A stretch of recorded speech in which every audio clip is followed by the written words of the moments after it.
Hier staat wie dit gevecht gaat winnen. Niet bij de hand doen.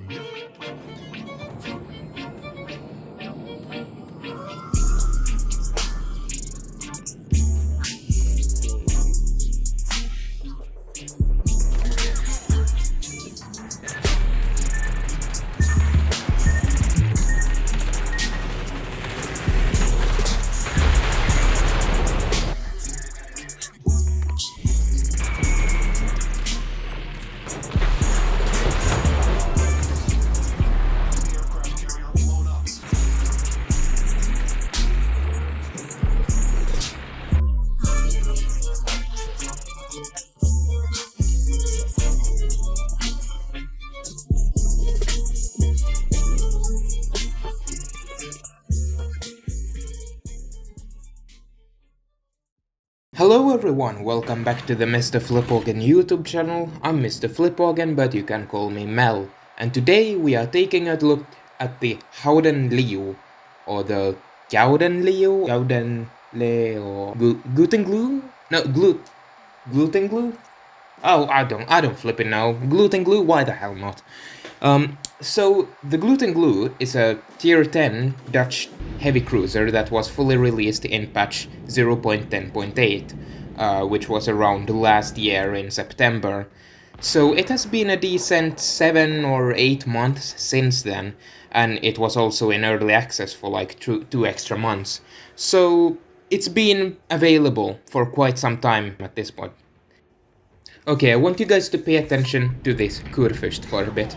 As you can see, I pop my airstrike consumable, and I try to shoot him. Of course, he's behind the island, so those shots won't hit. But as you can see, I get my airstrike on, and I get good amount of damage, 11k plus a fire. But for some reason, he extinguishes it instantly. So I wait a bit, and I pop another airstrike. And I counted that... well, since it takes a few seconds for the airstrike to arrive, in theory, when it arrives and when it drops its payload, it should set another fire, and as you can see, now he's perma-fired, so it sucks to be that Kurfürst right now. The Gluten Glue actually sparked some controversy originally while in testing, but how does it hold up today? Is it as busted as people think it is? Or is it just completely underpowered and absolutely trash? Before we dive in, I'll list my commander skills and modules quickly. For my commander, I have a 13.1. I have picked Gunfeeder, Priority Target, Superintendent, Concealment Expert, and Adrenaline Rush. For my modules, I have Main Armaments Mod 1, Damage Control System Mod 1, Aiming Systems Mod 1, Airstrike Mod 1, Concealment System Mod 1, and Main Battery Modification 3. We are playing on the map Mountain Range in a tier 8 to 10 battle with one tier 8 CV per team. So the TLDR, in my opinion, for the Gluten Glue is that it's not actually overpowered. It actually is not. It's not at all. It's definitely better than people think, but that's only because people just lower the bar so much for it and lower the expectations for it. So it's definitely way better than what people expect it to be, but it is still not as good as maybe like a Hindenburg that's just a good jack-of-all-trades ship, or Alexander Nevsky with its radar, or I don't know, it depends, but people will of course still argue that it is either completely crap due to it not being better than the Petropavlovsk, or that it's overpowered due to the airstrike consumable, which I must confess has quite a lot of health and sometimes can be really, really filthy.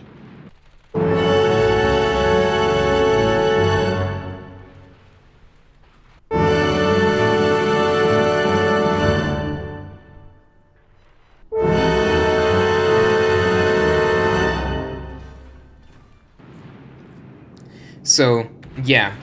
But anyway, let's actually go and take a look at the history of the ship before we continue with the stats.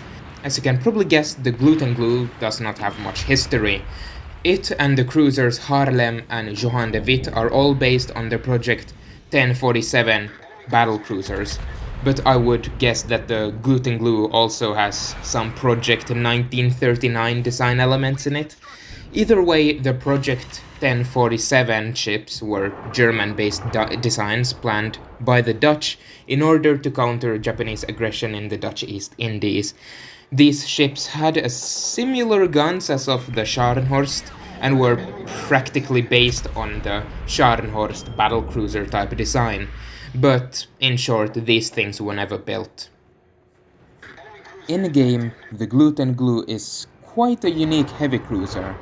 The armor on the Gouden Leeuw is above average, having decent bow armor and an icebreaker as well. It is relatively tricky to overmatch her bow, but be aware that her stern is quite weak, and despite having a turtleback armor scheme, she can be relatively easy citadeled if you're showing broadside carelessly. The Gouden Leeuw is also plagued by quote-unquote long fire, i.e. having to go through 60 seconds of fire instead of the classic 30 seconds for cruisers, which pulls its tanking capacity down significantly. As for the guns, they are almost identical to the guns found on the Scharnhorst at tier 7.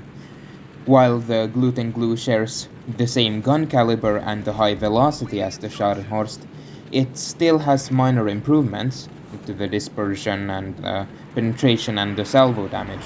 Even if the Gouden Leeuw has good alpha damage, she still has a long 16-second base reload and the worst DPM of any tier 10 cruiser. Something the Gouden Leeuw has that other cruisers don't have though is the airstrike consumable.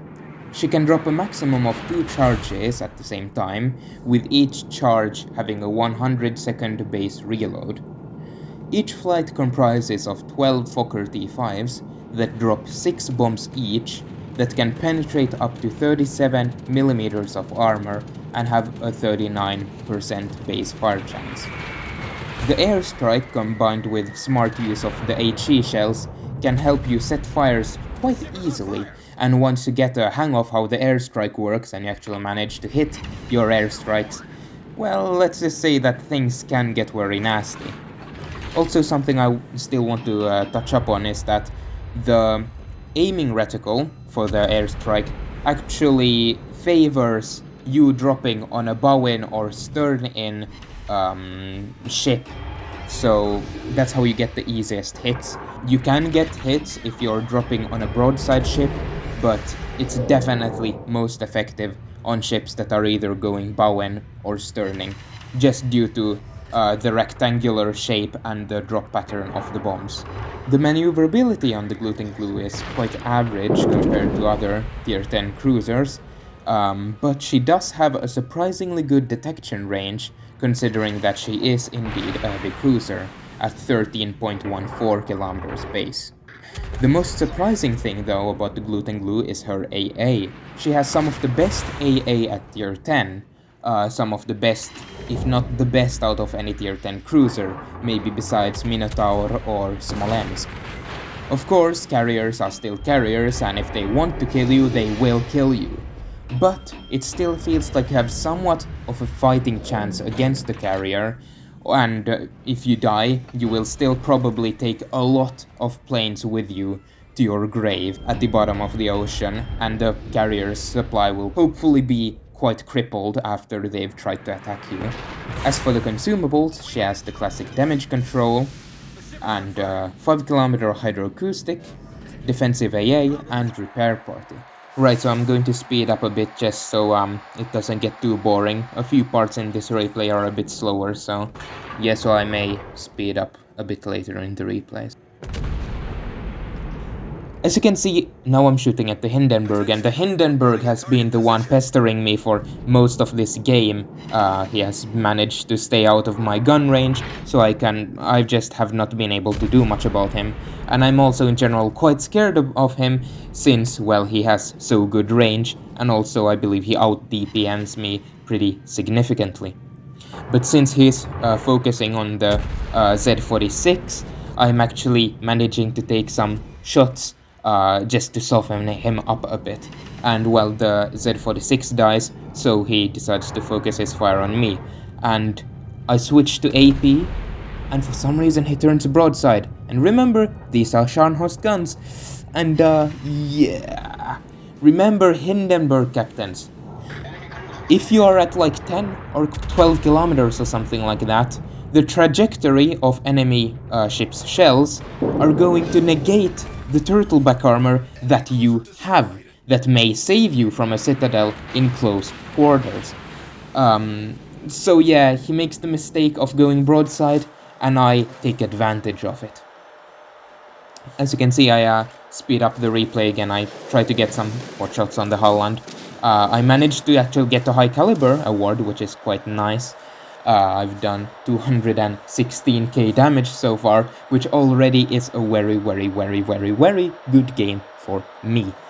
And now I'm actually trying to go south, because I'm wondering if the aircraft carrier is still down there at his last known location.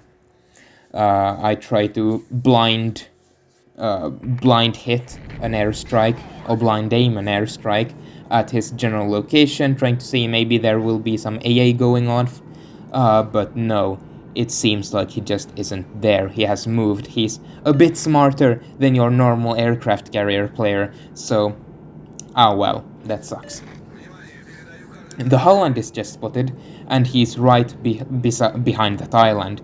And since he's over there, I can't really push in anymore unless I want to eat a face full of torpedoes, and I don't want to do that. So I just decide to park over here, just next to this island, in order to farm the Grosser Kurfürst. Something interesting I found about the Gouden Leeuw, or the Gouden Leeuw, as I almost said it right that time. I need to remember to say it wrong, just for the gimmick of this video. But yeah, as I was about to say, so the interesting thing about this ship is that it is very good at bow tanking. Remember, it has an icebreaker bow, so it can take a couple of hits without getting citadeled from the front, or at least by most ships. And it still has that airstrike consumable, which, to be honest, is more like a countermeasure against other bow tanking ships like Stalingrad, Petropavlovsk, Kremlins, etc. So it being to bow tank, yet having the countermeasures to prevent others from bow tanking, is just kind of interesting. So yeah, that's something I just find in general hilarious. And also it does have that good anti-aircraft, which lets it stand relatively still and to just bow tank. And as you can see, the Implacable, even if I have really good AA, that is a tier 8 CV, and he actually managed to get a drop on me, and due to how fat I am, I'm going to take those 2 torpedoes, and at this point I'm not looking very pretty anymore. As you can see, that airstrike actually gave me my 15th fire, which is absolutely insane. I get another salvo on the Kurfürst, and I align my final airstrike on him. I still try to get another salvo in, but as you can see, CV Torps come from behind and they shut me down. Can I get a kill with the airstrike on that Kurfürst? Let's see. Oh no, he's a bit fast, and two non-pet. Oh, but a fire managed to kill him, and I got the flesh wound achievement. Oh, it's just the flesh wound achievement and the arsonist achievement. So yeah, 260,000 damage. This is my damage record on my account with any ship ever. And as you can see, I typed in the chat a fitting statement.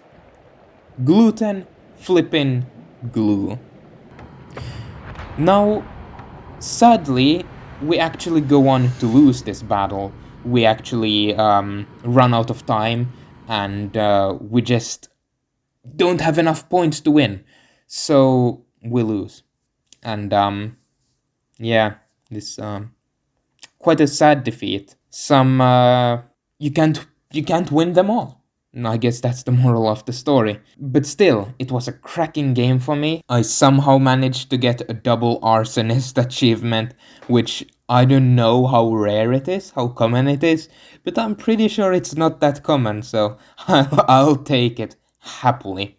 And also the Witherer achievement. And you can see 66 bomb hits, 100 shell hits, 15 fires.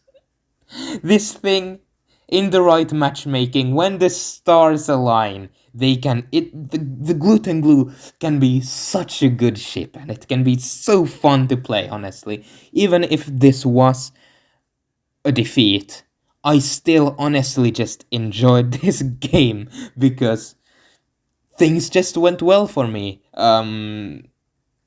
There wasn't too many annoyances on that I needed to deal with. I could just farm. I could just drop my airstrikes on battleships. Yeah, it's just fun, honestly. And anyway, I hope you guys enjoyed watching this video, learning about the gluten glue and seeing just the devastation it can create with its bombs. Just good set of tools it can use to its advantage and to seize victory from the enemy. Oh well, in this case defeat, but yeah, let's not talk about that. And of course remember to stay awesome, keep flipping, and I'll see you in the next video. Take care guys, and bye bye!